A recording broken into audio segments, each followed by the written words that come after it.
Nasa mukha pa. Ganda ka, ganda yarn. Ito na ang nagmamaganda at feeling diva. Ganda Wanda. Eh di kung sumaya na siya sa iba, hayaan mo na. Alam mo, baka mas happy lang talaga siya kapag mas tsaka.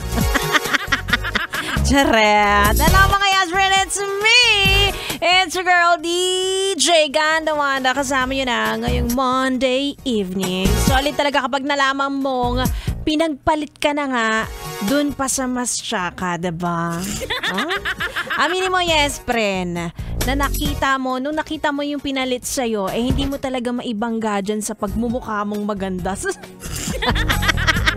Well, alam naman natin na hindi lang naman looks ang nagiging basihan.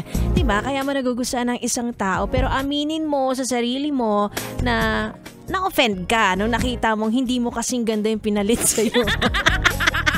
At kahit mababaw siya, hindi mo maiiwasang maramdaman niya na parang parang dalawa lang yan, no?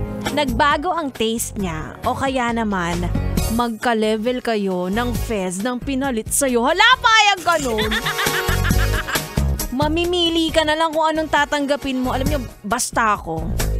Doon ako sa nagbago ang taste niya.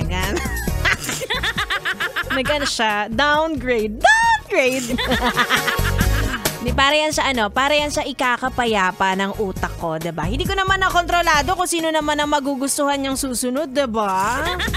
O kaya hayaan niyo ng mga yes, pre, no? Wala na tayong magagawa kung nakahanap na siya ng ipapalit sa'yo. Maganda man o hindi, pogi man o hindi, diba? Mapagkamalang ka pang pinaglihi sa gulay. Ay, naku.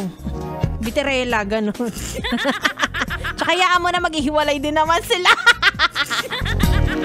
Ay, naku, sige na nga. Ituloy muna natin ang ating tugtugan para makausad ka na. Samahan mo na ako, yes, friend.